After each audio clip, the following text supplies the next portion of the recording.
Bonjour à tous. Mais quelle saison on vit. Metz Handball est qualifié pour la finale du championnat de France, qualifié pour le Final Four de la Ligue des Champions et depuis mercredi soir qualifié pour la finale de la Coupe de France après sa victoire 34-19 face à Chambray. Vous êtes bien dans Dragon Mag et notre invitée du jour est la pivot de Metz Handball, Sarah Bouktit. Salut Sarah. Salut. Comment vas-tu ?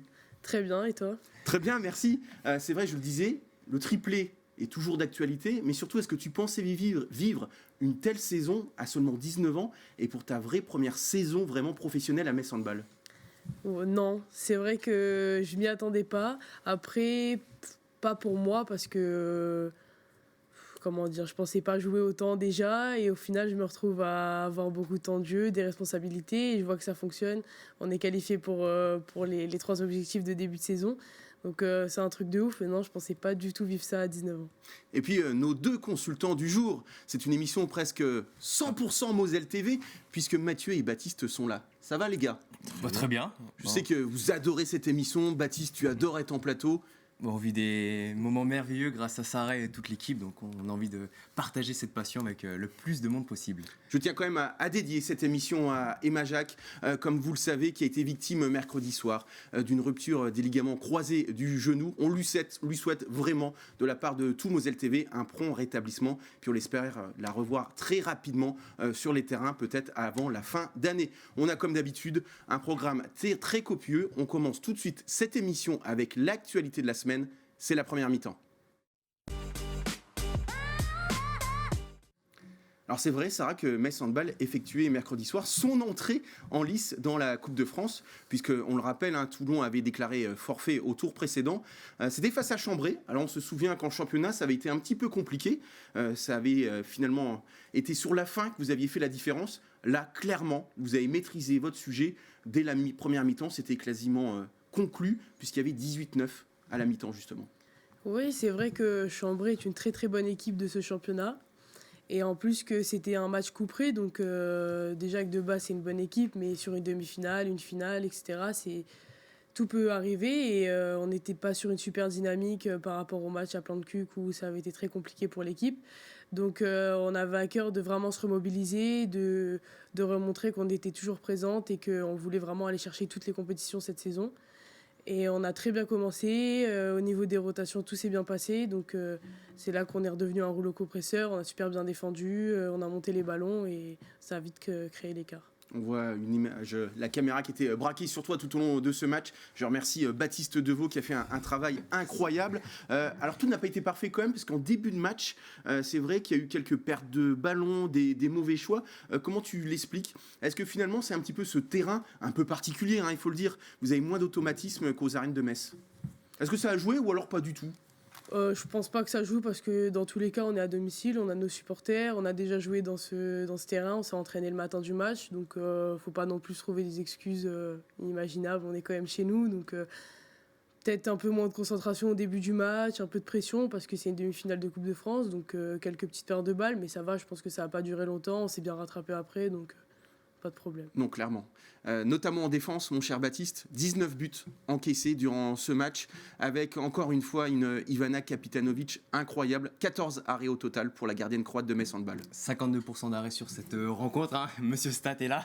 Non, encore une fois, elle a prouvé qu'elle était la gardienne qu'il fallait à Metz Handball, qu'elle était présente, qu'elle pouvait rassurer, surtout en début de match. On a vu les 10 premières minutes un petit peu compliquées pour Metz Handball, pour se mettre en route. Elle a su répondre, arrêter les buts qu'il fallait, pour mener presque plus 7 à un moment, plus 9 à la mi-temps. Donc c'est grâce à elle qu'à la mi-temps, les Messines rentrent avec ce score si large.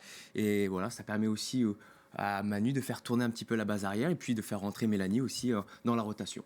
Parce qu'en face, il y avait quand même du beau monde, puisqu'il y avait quand même Stojkovic et Alexandra Lacrabert. C'est pas n'importe qui. Et c'est vrai, Baptiste l'a dit, Sarah, Mélanie Alter, qui est entrée en jeu, a encore été impressionnante, notamment Madame Penalty, en arrêtant 2 jets de 7 mètres d'Alexandra Lacrabert.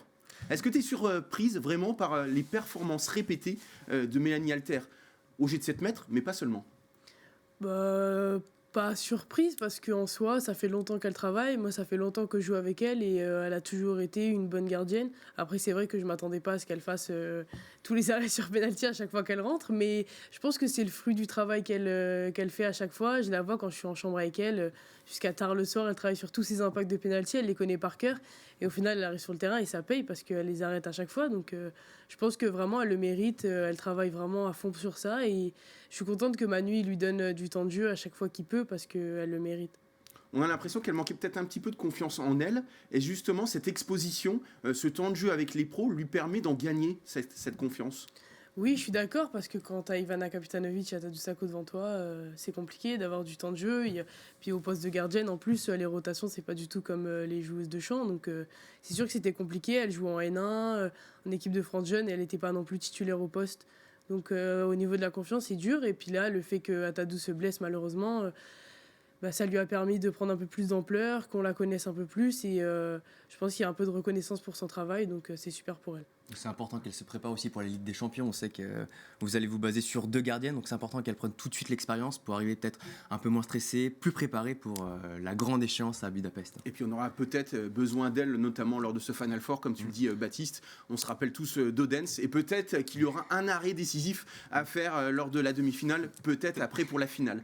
Mathieu, il y a beaucoup de choses intéressantes qui se sont passées mercredi soir, mine de rien, malgré le gros écart. C'est vrai qu'en tout début de match, il y a eu Egrazadi et Méline Nokandi sur le terrain. C'est vrai qu'avoir les deux joueuses, déjà, c'est exceptionnel. Mais pour les échéances qui arrivent, c'est important de juger et de jauger les deux joueuses ensemble. Oui, c'est une des questions qui pouvait se poser lors du recrutement de Grazadi, c'était à savoir quelles allaient être les rotations. Et bien là, on a un élément de réponse. Et bien, pour ce match un petit peu particulier de Coupe de France au complexe Saint-Symphorien, avec tout ce qu'on peut connaître, et bien, le choix a été fait de les aligner toutes les deux ensemble, avec Grazadi dans un poste de demi-centre et Méline Nokandi qui allait plus sur un poste d'arrière. Et voilà, alors ça n'a pas été pendant tout le match fait de cette manière-là, ça a changé au fur et à mesure de la rencontre, mais ça permet de tenter des nouvelles combinaisons et ça fonctionne. Force est de constater que ça fonctionne, avec Grazadi qui est vraiment une pure demi-centre et Méline Nokandi qui amène vitesse, qui vient percuter aussi sur les défenses et qui permet de créer autre chose. C'était très intéressant, même si le début de match, on l'a dit un petit peu avant, il y a eu quelques petits couacs, c'est aussi les automatismes qui se créent et c'est très important de les travailler maintenant avant des gros matchs. Sarah, la présence de Grazadi, alors avant qu'elle arrive, tu l'as côtoyée en équipe de France, mais c'est vrai que c'est quasiment la meilleure demi-centre du monde. Pour Mathieu, c'est la meilleure demi-centre, mais c'est vrai que c'est exceptionnel de voir le retour de Grazadi à Metz Handball. C'est vrai que c'était inattendu. Même quand j'ai entendu que le club de Rostov, ça devenait compliqué, etc., je pensais sincèrement pas qu'elle allait arriver parce qu'on avait déjà une équipe pas mal avec beaucoup de rotation au niveau des postes d'arrière. Pardon. Et du coup, le fait qu'elle arrive, moi, j'étais super contente parce que c'est une joueuse incroyable, que ça soit défensivement, offensivement. Elle fait des passes de ouf au pivot et tout. Bon, je me suis dit, bon, déjà que j'ai des bonnes passeuses, mais alors là, c'est royal. Ouais, exactement. Et puis, et en plus, elle va apporter de l'expérience. Elle a passé 10 ans au club, donc je pense que l'adaptation, elle s'est fait plutôt rapidement. Donc il n'y avait pas ce souci-là. Et puis, vu qu'on a des grosses échéances, le fait d'apporter de l'expérience, on est une équipe très jeune. Donc, elle sait gérer les temps moins bien de l'équipe, etc. Et puis, elle va nous expliquer aussi comment vivre des échéances pareilles pour ne pas passer à côté de ces 2 matchs, par exemple, au Final Four ou même en finale de championnat de France. Donc, je pense que vraiment que du positif. Qu'est-ce que ça représente finalement, cette finale de Coupe de France qui va se disputer à Bercy, un endroit aussi exceptionnel ? Je pense que ça peut très bien clôturer notre saison, peu importe les résultats. Parce que ça arrive après le Final Four de la Ligue des Champions. Ouais, c'est ça, c'est la dernière échéance le 11 juin. Et je pense que vraiment, ça peut être une belle fête si on fait un match plein, si on arrive à gagner ce match dans une salle pleine, parce que c'est une journée remplie de finale, donc il y aura les supporters de vraiment toutes les équipes. Et ça peut être vraiment, vraiment pas mal pour nous. C'est vrai que ça sera la fête du handball dans son ensemble. Messieurs, je vais vous poser la question concrètement. Alors on rêve tous évidemment du triplé historique, mais en tout cas le doublé sur la scène nationale, il est là, on le sent, on le touche, on l'espère. Metz Handball a essuyé une saison blanche qui a été compliquée, je pense, à digérer.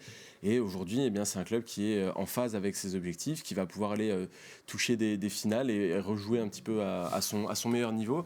c'est important pour Metz Handball de rester à ce niveau-là parce que, eh bien, on a entendu certaines personnes tout de suite dire, déjà il y a 2 ans, dire que Metz Handball, ça allait être totalement différent avec le départ de nombreuses joueuses, la saison blanche qui arrive derrière, c'est compliqué à gérer. Et bien là, Metz Handball rappelle à tout le monde que, eh bien non, ça reste un club extrêmement important dans le paysage français, ça reste un club qui est fédérateur, qui est capable d'intégrer n'importe quelle joueuse de niveau mondial, international et d'aller jouer des finales. C'est l'ADN de Metz Handball d'aller au bout. Donc allons-y. Quel VRP incroyable. Moi, je mouillais difficile aussi. de passer après lui. Hein. Non, parce que j'ai plein de choses à dire et j'ai encore mouillé à me dire, normalement, c'est pour Metz Handball, c'est 2 trophées. Et surtout, on sait que beaucoup de filles du centre de formation vont quitter Metz Handball. Elles auront à cœur de bien finir la saison et de marquer vraiment le club avec 2 beaux trophées qui sont vraiment, même si c'est pas, on oublie un peu la Ligue des Tu Champions. parles des joueuses passées par le centre de formation. Oui, passées par le centre de formation, Méline, voilà, Orlane Canor. voilà, qui ont envie de terminer en beauté cette saison et leur aventure avec Metz Handball. Donc, elles auront 2 fois plus envie d'aller gagner ces trophées. Mais même les jeunes ont envie de décrocher des trophées, c'est normal. Donc, le mixte est parfait pour gagner. Alors malheureusement, on va parler un petit peu de la tâche de cette qualification. C'est évidemment la grave blessure de Emma Jacques qui s'est donc blessée à quasiment un quart d'heure de la fin. On va revoir malheureusement les images. C'est vrai que sur le coup avec Clément Alcacer, alors Clément espérait que ça soit autre chose. Moi j'ai rapidement compris. C'est ta grande copine, Sarah. Forcément, ça te touche peut-être encore un peu plus que les autres filles. Ah oui, clairement. Bah, déjà, quand je l'ai vu tomber de bas, j'avais pas tout de suite compris. Je pensais que c'était juste un petit coup. Sur le coup, ça fait mal. Et quand je l'ai vu crier, pleurer, je savais plus du tout quoi faire. J'ai failli pleurer sur le terrain carrément parce que ça me fait trop mal au cœur. Et oui, c'est ma copine vraiment depuis longtemps. Je la porte dans mon cœur. Et j'espérais vraiment vivre tout ce qui allait se passer avec elle parce qu'on a commencé ensemble et on a tout vécu ensemble. Mais après, c'est des choses qui arrivent dans la carrière d'un sportif. C'est la vie. Je pense qu'elle reviendra encore plus forte parce que c'est quelqu'un de très fort mentalement. Donc j'ai pas de souci à me faire par rapport à ça. Elle sera là dans les tribunes. Donc on le vivra quand même ensemble. Elle sera pas très loin. Autrement, mais elle sera là. Et puis, raison de plus pour continuer à essayer de vivre d'autres aventures comme celle-ci. En tout cas, on t'a senti, mais alors survolté après sa blessure, parce que tu as enchaîné les buts. On avait l'impression que pour ta copine, tu voulais montrer que tu avais une force en plus. Ben, c'est vrai que sur le coup, ça m'a touchée et je me suis dit, il faut pas que je sorte de mon match justement pour elle. Pas qu'elle se dise, waouh, en plus de m'être fait mal, j'ai tué la fin du match alors que ça se passait bien. C'est vraiment ce que je me suis dit. Pour elle, vas-y à fond, essaye de vraiment pas rater la fin de ton match et elle sera super contente à la fin. Donc c'est ce que j'ai essayé de faire. Ouais, tu as été vraiment incroyable sur cette fin de match. Comme je le disais, tu as vraiment enchaîné les buts avec une puissance assez incroyable. Baptiste, alors c'est vrai que c'est un coup dur. Tout d'abord pour Emma Jacques, qui a déjà vécu en plus cette grave blessure. Elle était en pleine ascension, forcément ça la coupe en plein élan. C'est compliqué à vivre forcément. Je vais revenir un petit peu parce que moi j'étais en bord de terrain pour filmer notamment Sarah. On l'a entendu crier très fort, hein. Ça nous a glacé un peu le sang quand on était bord de terrain. Et surtout on a vu les larmes tout de suite arriver et elle se tenait le genou. Elle voulait pas enlever ses mains du genou par peur de se dire qu'est-ce que j'ai au genou. Donc ça nous a fait assez peur. Et il faut surtout rappeler qu'elle sort d'une blessure en fin d'année dernière, le ménisque. Elle s'était déjà fait opérer, plus d'1 mois d'arrêt. Et en 2018, elle s'était fait les ligaments croisés de l'autre genou. Donc là, elle a fait les 2 genoux. Donc mentalement, je pense qu'à 20 ans, d'avoir déjà 3 blessures conséquentes, c'est assez difficile à vivre. Et je pense que là, mentalement, sur les prochains jours, ça risque d'être assez dur pour elle de se relever et surtout de ne pas pouvoir vivre les belles échéances, notamment Final Four, finale Coupe de France. Donc ça fait quand même mal pour elle. C'est sûr, mais elle sera épaulée par ses coéquipières et ses copines comme Sarah, on peut faire confiance. À la famille Metz Handball.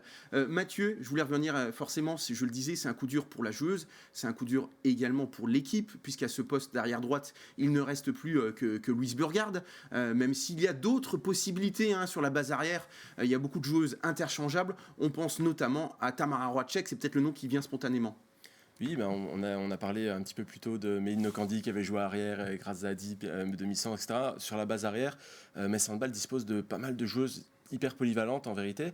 Alors certes, il va manquer d'une gauchère, ça va être un petit peu le manque si on fait des décalages, si on place tout le monde différemment, mais Handball a la ressource. Il faut quand même rappeler d'où vient le club cette saison.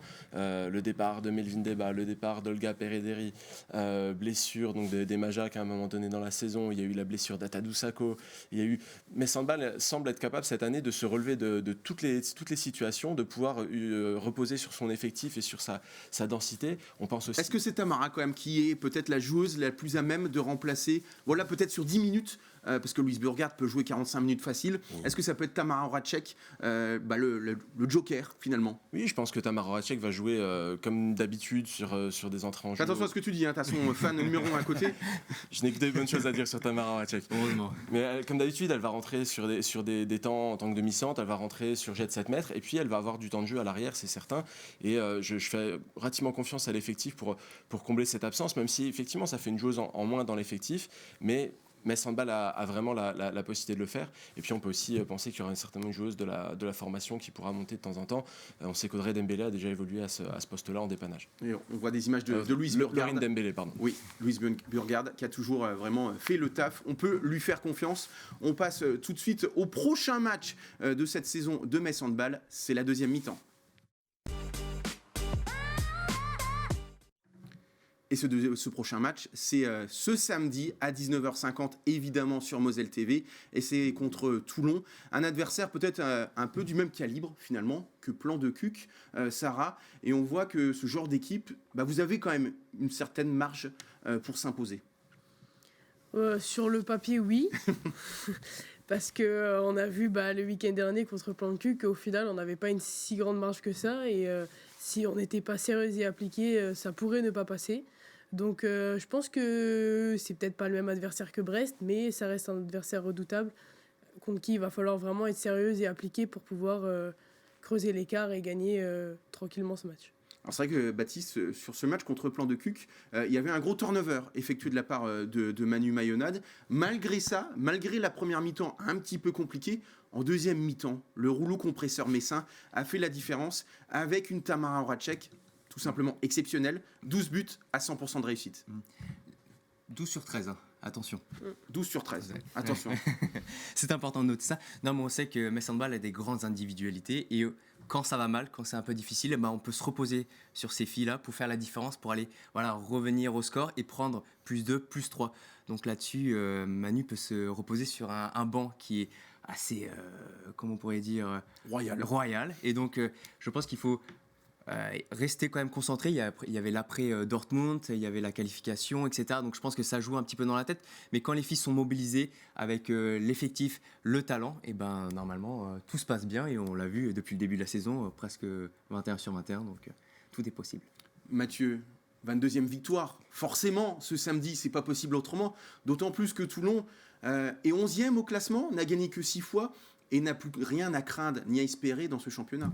Oui, on a vu des équipes de bas de tableau venir un peu avec le couteau entre les dents, essayer de se battre parce que ce sont des équipes qui doivent jouer le maintien et qui ont besoin de travailler dur pour envisager les matchs suivants qui sont coup près sans espérer forcément gagner contre Metz Handball.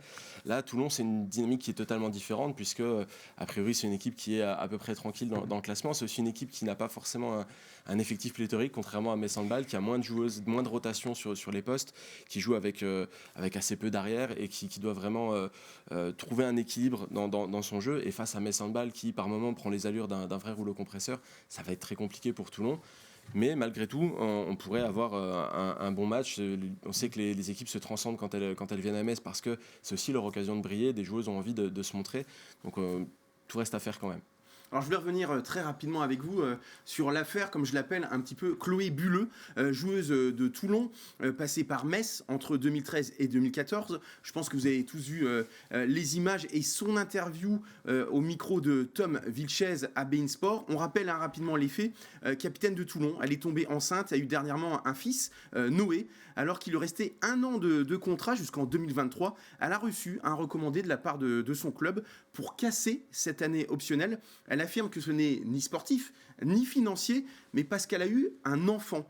Toulon a donné sa version des faits, vous l'avez peut-être vu via un communiqué de presse. Ils divergent différemment, mais Bon, ils nous ont pas forcément convaincus. On a l'impression qu'encore une fois, les sportifs ne sont pas protégés. Oui, Mathieu. c'est malheureux qu'on ait encore un scandale de cet ordre-là. On se souvient, il y a pas si longtemps que ça, un club qui avait fait passer des tests de grossesse dans le cadre À Nantes, oui, me semble-t-il. C'était à Nantes, dans le cadre des visites médicales. Il y avait un test de grossesse qui était relativement scandaleux. Là, on se retrouve avec un nouveau scandale sur le même sujet. C'est sûr que les situations de grossesse dans le sport professionnel féminin, eh bien, il y a encore un chemin énorme à faire. Il y a des associations qui travaillent pour ça, il y a des organisations de joueuses qui travaillent pour ça, mais il y a encore des clubs qui ont des gestions qui sont pas optimales, et c'est assez problématique ce qui se passe, parce que ça révèle aussi eh bien une vision de la société et du sport féminin qu'on n'a pas envie de voir. Quelque part, une joueuse qui tombe enceinte, eh bien, il devrait y avoir des dispositifs qui sont mis en place qui permettent à ce que ça se passe bien, qu'il n'y ait pas de conflit comme ça avec les clubs qui s'organisent. Alors, tout le monde a donné sa version des faits et minimise un petit peu la chose. On peut peut-être penser qu'il y a deux versions à prendre en compte, mais c'est quand même particulièrement malheureux, et on aimerait que ces situations-là soient mieux gérées et qu'on ne se retrouve pas à avoir des scandales de la sorte, et que les joueuses puissent vivre leur vie de femme sereinement. Il y a deux choses à retenir. Il y a beaucoup de joueuses qui commencent à prendre la parole pour évoquer Cléopâtre Darleux, Siraba Dembélé, qui ont parlé, notamment sur des documentaires Canal+, pour parler et pour que ça devienne quelque chose de normal et d'accepté dans ce sport. Et on sait qu'en mars 2021, une convention collective a été signée entre les différentes parties du handball pour protéger plus les joueuses, notamment sur tout ce qui est vacances, sur salaire et surtout pour maladie et maternité. Donc le but de cette convention, c'était de garder les salaires pour les joueuses quand elles partaient en congé maladie. Et on le sait, notamment pour Valérie Nicolas, qui voulait avoir un enfant dans les années 2000. Elle avait décidé de ne pas en avoir durant sa carrière parce qu'elle perdait les aides financières pour continuer. Donc voilà, donc c'est des avancées, mais il faut que toutes les parties, donc les clubs, les joueuses, les encadrants, jouent vraiment le jeu, et que ça soit vraiment quelque chose de normal dans le sport, que ce soit handball ou dans tous les sports confondus. Et j'ai même envie de dire que c'est pas forcément que dans le domaine du sport, mais c'est vraiment la société qui doit évoluer et changer. On va passer à la troisième et dernière partie de cette émission, c'est la conférence de presse. Alors c'est vrai, Sarah, je voulais revenir d'abord avec toi sur ta relation avec Astrid Ngouan. C'est vrai qu'elle a beaucoup plus d'expérience que toi. Est-ce qu'elle te prodigue des conseils, des consignes? Est-ce que vous discutez beaucoup avant les matchs? Ou est-ce que c'était vraiment, peut-être en début de saison, c'est moins le cas maintenant? Non, c'est toujours le cas, parce que même si elle m'a beaucoup appris, je pense que j'ai encore beaucoup à apprendre. Et oui, elle m'apporte vraiment beaucoup de conseils, que ce soit pendant les matchs, pendant les temps morts, dès qu'elle voit qu'il y a quelque chose qui ne va pas, elle vient directement me le dire. Ou même et surtout à l'entraînement, ou si je fais des erreurs, si dès que j'ai des questions, je sais que je peux aller lui poser, il n'y aura pas de souci pour qu'elle réponde par rapport à ça. Donc je pense que j'ai vraiment de la chance d'avoir commencé avec elle. Ça a vraiment été un atout important dans ma saison. Et voilà, je suis très contente d'Astrid, mais après, un peu déçue qu'elle parte, mais bon, surtout que je ne sais toujours pas avec qui je vais partager le poste. Nous aussi, on aimerait bien savoir, d'ailleurs, parce qu'on avait longtemps interrogé Thierry Weisman, qui n'a peut-être pas trouvé finalement la perle rare, c'est surtout ça. Baptiste? Je voulais juste revenir sur, il y a quelques temps, Tamara Horacek, qui était venue sur ce plateau, et avait dit, en parlant de toi, que tu étais vraiment à l'écoute, et tu étais la première à prendre tous les conseils des anciennes. En fait, tu te nourris de l'expérience et de toutes ces choses pour avancer, pour grandir, c'est ça? Ouais, c'est ça, parce que moi, je vois plus le fait d'être dans un club comme Metz Handball, que c'est vraiment une chance, parce que je suis avec des joueuses qui ont déjà vécu des choses incroyables, des championnes olympiques, des championnes du monde. Moi, à côté d'elles, j'ai rien vécu du tout. Donc, je pense tout à apprendre de tout ce qu'elles me disent, même s'il y a plein de fois où je suis pas d'accord avec elles, mais je suis pas dans oui, non, mais tu dis n'importe quoi ou quoi que ce soit. Vraiment, j'essaye de comprendre ce qu'elles disent, on essaye d'échanger, parce qu'elles sont pas du tout fermées non plus, même si je suis très jeune, elles écoutent aussi mon point de vue, et je pense que c'est aussi ce qui fait que les relations marchent bien, c'est que tout le monde est à l'écoute de tout le monde. Vous remarquerez que si Baptiste ne place pas Tamara Horacek dans une phrase, il y a un problème. Mathieu? Alors, tu as un profil qui est unique à Metz Handball, et qui est peut-être même un petit peu rare en France même. Tu es capable d'emmener avec toi 2, 3, 4 joueuses en défense pour aller vers le but. On compte plus les fois où tu emmènes pas mal de joueuses avec toi, quelle que soit d'ailleurs la qualité des défenseurs. Quel est ton état d'esprit vraiment quand tu es sur le terrain? C'est vraiment aller au but coûte que coûte et tout donner? Oui, je pense que c'est un peu aussi le rôle de mon poste. C'est quand tu as la balle, même s'il y a 3 joueuses, tu dois te retourner et aller soit avoir penalty, soit mettre le but. Donc je pense que mon état d'esprit, c'est y aller à fond, pas réfléchir, surtout que moi, je risque pas de faire beaucoup de fautes. Hein. Elles ont plus à perdre si moi j'attrape la balle. Donc c'est vraiment y aller à fond et essayer de gagner tout ce que tu peux gagner sur le terrain. Dans l'absolu, Astrid Ngo n'a pas forcément le même style que toi. Elle se positionne, elle stabilise, alors que toi, tu vas plus aller dans l'impact, par exemple. Oui, parce que je pense qu'elle, elle a plus de facilité que moi à être vraiment. Elle s'impose plus facilement que moi au niveau de son gabarit, etc. C'est bien plus difficile de la contourner que moi.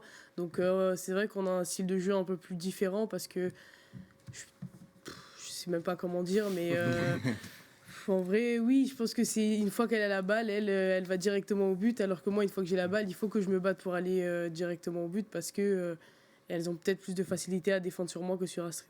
Baptiste? Metz Handball compte sur toi. Tu as signé en fin d'année dernière un contrat jusqu'en 2024, un contrat longue durée, ce qui se fait assez rarement à Metz Handball. Comment tu vis cette envie de Metz Handball Cette marque de confiance. Cette marque de confiance et cette envie de prolonger l'aventure sur le long terme avec le club? C'est vraiment quelque chose qui m'a touchée quand il m'a proposé 2 ans de contrat parce que c'est un club qui a de plus en plus de mal à attirer les jeunes joueuses parce qu'il a une réputation, oui, ils font pas jouer les jeunes, c'est trop difficile de signer à Metz Handball. Et c'est vrai que là, le fait qu'ils me proposent 2 ans alors qu'ils ont vraiment l'habitude de proposer 1 an pour être sûr, ça me touche et ça prouve qu'ils ont vraiment confiance en moi, ils croient vraiment en ce que je suis capable de faire.